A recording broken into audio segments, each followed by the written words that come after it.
സ്വന്തം ഭർത്താവിന്റെ ഉമ്മ മകന്റെ ഭാര്യയോട് നല്ല നിലക്ക് പെരുമാറണം. എന്റെ വീട്ടിലുള്ള എന്റെ മകന്റെ ഭാര്യ എന്റെ മകളാണെന്ന് കരുതണം.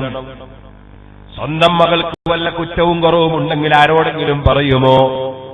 ഇതുപോലെ സ്വന്തം മകന്റെ ഭാര്യയുടെ കുറ്റവും കുറവും ഒരാളോടും പറയരുത്. വല്ല തകരാറുമുണ്ടെങ്കിൽ സ്വന്തം മക്കളെ ഉപദേശിക്കും പോലെ ഉപദേശിക്കണം. സ്വന്തം മകൻ ആ ഭാര്യയോട് കത്തിക്കയറുമ്പോ, മോനെ പറ്റൂല, ഇത് നിന്റെ ഭാര്യയല്ല എന്റെ മോളാണ്, നിന്റെ ഭാര്യയാന്ന് വിചാരിച്ച് തോന്നിയാസം പറയാൻ ഞാൻ വിടൂല, നിന്റെ ഭാര്യയാന്ന് വിചാരിച്ച് എന്തെങ്കിലും ചെയ്യാൻ ഞാൻ അനുവദിക്കൂല, ഇതെന്റെ മകളാണ്, എന്റെ മകളാണെന്ന് പറയണം. ഉമ്മമാരെ, നിങ്ങളുടെ മകന്റെ ഭാര്യയെ സംബന്ധിച്ച് നിന്റെ ഭാര്യ എന്ന് നിങ്ങൾ ഉപയോഗിക്കരുത്. ഒരാൺകുട്ടിയോട് നിങ്ങൾ ഉപയോഗിക്കരുത്.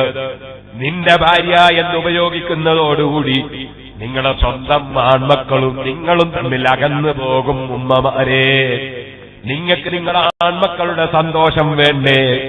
നിങ്ങൾക്ക് നിങ്ങളുടെ ആൺമക്കളുടെ ബഹുമാനം വേണ്ടേ? നിങ്ങൾ അതാ രോഗമായി കിടക്കുമ്പോ എന്റെ ഉമ്മ എന്ന നിലക്ക് മനസ്സിന്റെ അടിത്തട്ടിലുള്ള സ്നേഹം നിങ്ങൾക്ക് കിട്ടണ്ടേ? അത് കിട്ടണമെങ്കിൽ നിങ്ങളോട് ഞാൻ വസിയത്തായി പറയുന്നു, ഉമ്മമാരെ, നിങ്ങളെ സ്വന്തം പെൺകുട്ടികളെ സ്നേഹിക്കും പോലെ നിങ്ങളുടെ ആൺമക്കളെ ഭാര്യമാരെ നിങ്ങൾ സ്നേഹിക്കണേ. ഇത് നിങ്ങളെ ഗുണത്തിന് പറഞ്ഞതാണ് ഉമ്മമാരെ. ഇനി ഒന്നുകൂടി പറയുന്നു, പടച്ചവന്റെ അടുക്കൽ നമ്മളെ കടപ്പാടും അത് തന്നെയാണ്. ആദ്യം പറഞ്ഞത് നിങ്ങളെ ഭാവിയുടെ ഗുണമാണ്.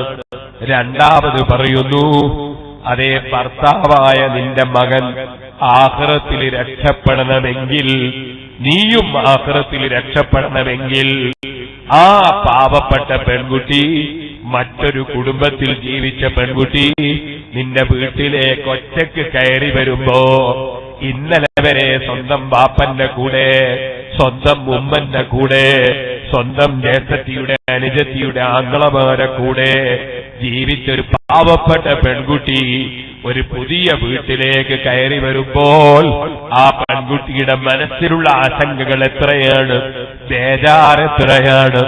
ആ പെൺകുട്ടിക്ക് നിങ്ങൾ സമാധാനം കൊടുക്കണേ ഉമ്മമാരെ. നിങ്ങൾ ആ പെൺകുട്ടിയോട് പറയണം, മോളെ, എന്റെ ഒരു മോളാണ് നീ, ഒന്നും പേടിക്കണ്ട. എന്റെ മകൻ വല്ല ദുസ്വഭാവവും നിന്നോട് കാണിച്ചാൽ നീ എന്നോട് പറയണം, ഞാനത് പരിഹരിച്ചു തരും. എനിക്കറിയാം അവനെ നിലക്ക് നിർത്താൻ ഞാനല്ലേ അവനെ പെറ്റുപോറ്റിയത്. അതുകൊണ്ട് നീ എന്റെ മകന്റെ അടുക്കൽ എന്ത് കുറ്റം കണ്ടാലും നീ ആരോടും പറയരുതേ മോളെ, എന്നോട് പറയണം, ഞാനത് പരിഹരിച്ചു തരും. നീ എന്റെ മകളാണ് എന്നൊരു നല്ല വാക്ക് ഉമ്മമാരെ നിങ്ങൾ ആ പെൺകുട്ടികളോട് പറഞ്ഞാൽ അന്ന് മുതൽക്ക് ആ പെൺകുട്ടിയുടെ മനസ്സിൽ എന്തൊരു റാഹത്താണ്, എന്തൊരു സന്തോഷമാണ്, നിങ്ങളോട് എന്തൊരു സ്നേഹമാണ്. അത് പിടിച്ചു പറ്റാൻ കഴിയണേ ഉമ്മമാരെ.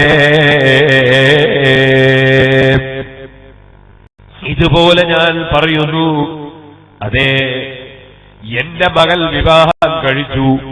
കഴിക്കുന്നതിന് മുമ്പ് പെൺകുട്ടിയെ ഞാൻ കണ്ടിട്ടില്ല. കാണൽ എനിക്ക് ഹറാമായതുകൊണ്ട് കണ്ടിട്ടില്ല. വിവാഹം കഴിക്കുന്ന പെൺകുട്ടിയെ കാണാൻ പോകൽ സുന്നത്തുണ്ട്. പക്ഷേ അത് വിവാഹം കഴിക്കുന്ന വ്യക്തിക്കാണ്, ബാപ്പക്ക് സുന്നത്തില്ല. അതേ, ജ്യേഷ്ഠൻ അനുജന് സുന്നത്തില്ല എന്നല്ല, അന്യപെണ്ണിന്റെ മുഖത്ത് നോക്കൽ മനഃപൂർവ്വം ഹറാമാണ്. അതുകൊണ്ട് എന്റെ മകൻ വിവാഹം കഴിക്കുന്ന പെൺകുട്ടിയെ ഞാൻ പോയി നോക്കുന്നത് ഹറാമാണ്. മസാല മുസ്ലിയാമാര് പറഞ്ഞു തന്നിട്ടില്ല. ഞങ്ങൾ വളരെ തിരക്ക് പിടിച്ചു പോയി ഇരുന്ന് വേദ കേട്ടിരുന്നു. പേരോട് അബ്ദുറഹ്മാൻ വന്നപ്പോ ഞങ്ങൾ വിവാഹം എന്ന വിഷയം തന്നെ കൊടുത്തിരുന്നു. ഇത് വേദ പറയുമ്പോ ഞങ്ങൾക്ക് പറഞ്ഞു തന്നിട്ടില്ല എന്ന് പടച്ചവന്റെ കോടതിയിൽ വെച്ച് പറയണ്ട. അതുകൊണ്ട് തുറന്ന് പറയുന്നു, വിവാഹം കഴിക്കാൻ ഉദ്ദേശിക്കുന്ന വരൻ എന്ന് പറഞ്ഞാൽ മനസ്സിലാവില്ല. ഇവിടെ വിവാഹം കഴിക്കുന്ന ചെറുക്കൻ അല്ലെങ്കിൽ ആ ചെറുപ്പക്കാരൻ അവന് ഭാര്യയാകാൻ പോകുന്നല്ലേ സ്വീകരിക്കാൻ പോകുന്ന പെണ്ണിനെ കാണൽ സുന്നത്തുണ്ട്, പെണ്ണ് കാണൽ സുന്നത്തുണ്ട്. പക്ഷേ മുഖവും മുക്കയും മാത്രം നോക്കാനാണ് ഓർഡർ. അവിടെ മാത്രമേ നോക്കാവൂ, അതിലപ്പുറം നോക്കാൻ പാടില്ല, തൊടാൻ പാടില്ല, കൈപിടിച്ച് മോതിരം പിടിച്ചു കൊടുക്കാൻ പാടില്ല, തൊടാൻ പാടില്ല. മുഖം നോക്കാം, കൈ നോക്കാം. അവന്റെ കൂടെ അവന്റെ പെങ്ങന്മാർക്ക് അല്ലെങ്കിൽ അവന്റെ ഉമ്മാക്ക് അങ്ങനെയുള്ള പെണ്ണുങ്ങൾക്ക് നോക്കുന്നതിനൊരു വിരോധവുമില്ല. പക്ഷേ അവരൊക്കെ ഈ വരൻ നോക്കുന്നതിന് മുമ്പ് നോക്കലാ നല്ലത്. ഇവിടെ അല്ലെങ്കിൽ ആദ്യം പിയാപ്പിള നോക്കിയിട്ട് പിന്നുമാരെ പറഞ്ഞേക്കല റോങ്ങാണ്, അത് റോങ്ങാണ്. അതെന്താ റോങ്ങാന്ന് പറയാൻ കാരണം ഞാൻ പറഞ്ഞുതരാം. പുതിയാപ്പിള പോയി നോക്കി, അവൻ കണ്ട് ഇഷ്ടപ്പെട്ടിട്ട് ഇവിടെ എനിക്ക് വിവാഹം കേൾക്കുന്ന എന്റെ മനസ്സിലാഗ്രഹിച്ചു. ആ പെൺകുട്ടിക്ക് ഇവനെയും ഇഷ്ടപ്പെട്ടു, അവളും ആഗ്രഹിച്ചു, ഇവനെ എനിക്ക് വരണമായിട്ടുള്ളൂ ആഗ്രഹിച്ചു. പിറ്റേന്ന് ഉമ്മയും പെങ്ങളും പോയി, അവർക്ക് പിടിച്ചില്ല. ഇവര് മടങ്ങി വന്നിട്ട് ഏയ് നിനക്കത് വേണ്ടട്ടോ എന്ന് പറഞ്ഞു. ഈ ചെറുപ്പക്കാരന് ടെൻഷനായില്ലേ, ആ പെൺകുട്ടിക്ക് ടെൻഷനായില്ലേ. ഈ ടെൻഷൻ എന്തിന് നമ്മൾ പൈസയും കൊടുത്ത് വാങ്ങി? അതിനേക്കാൾ എത്ര സുഖമുണ്ട്.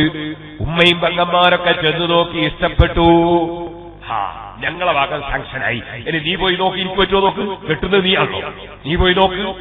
പിറ്റേന്ന് ഇവൻ പോയി നോക്കി, അവനും സാങ്ഷനായി. ഓക്കെ, ഇല്ല ഇവന് സാങ്ഷൻ ആയില്ല. മടങ്ങിയെങ്കിൽ പോന്നാല് ഒരു പ്രശ്നമില്ല. കാരണം ഈ ഉമ്മ വണ്ടി തന്നെ ഇവളെ കെട്ടാൻ വിചാരിച്ചില്ലല്ലോ, അവർക്ക് ടെൻഷൻ ആവൂലല്ലോ, പെങ്ങന്മാർക്ക് ടെൻഷൻ ആവൂലല്ലോ. അതുകൊണ്ട് അത് പഠിച്ചു വെക്കണം. ആദ്യം ചെന്ന് നോക്കേണ്ടത് പുതിയാപ്പളയല്ല, ആദ്യം ചെന്ന് നോക്കേണ്ടത് ഉമ്മയും പെങ്ങന്മാരങ്ങനത്തെ ആരല്ല കാണേണ്ടത്, അവർക്ക് ആദ്യം പോയി നോക്കിയിട്ട് ഒക്കെ പറഞ്ഞതിന് ശേഷം. മനസ്സിലായേ? ഓരോന്നിനോട് തെർത്തീവുണ്ട്. ആദ്യം തന്നെ കലക്ടറിൽ ഒപ്പുണ്ട്, ആദ്യം ഒപ്പിടുന്നത് വില്ലേജ് ഓഫീസറാണ്, പിന്നെ തഹസിൽദാർ, പിന്നെ കലക്ടർ. അങ്ങനെ ആദ്യം തന്നെ കലക്ടർ ഒപ്പിട്ടിട്ട് പിന്നെ വില്ലേജ് ഓഫീസർ പോകുന്നു. സഹോദരന്മാരെ, അപ്പൊ അതിന്റെ ശരിയായ തർത്തീബ് അതാണ്. ഇനി ഞാൻ നിങ്ങളോട് പറയട്ടെ, അങ്ങനെ വിവാഹം കഴിക്കുമ്പോൾ കാണൽ സുന്നത്തുണ്ട്. പക്ഷേ സ്വന്തം ബാപ്പ പോയി കാണണ്ട, അവന് നോക്കല് ഹറാമാണ്. ഇതൊരു വല്ലാത്ത ആഖിറു സമാനാണ്. അതുകൊണ്ട് ഞാൻ പറയാണ്, ഒന്നിപ്പോ ചെയ്തുകൂടാ, വല്ലാത്തൊരു ആഖിറു സമാൻ. അതിനൊക്കെ കുറെ ഉത്തരവാദികൾ ഞങ്ങളാണ്.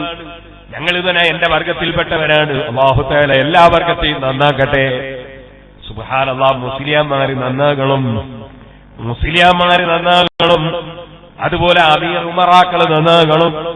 നാട്ടിലുള്ള ഉമറാക്കളും പണ്ഡിതന്മാരും നന്നായാൽ സമുദായം നന്നായി എന്നല്ലേ.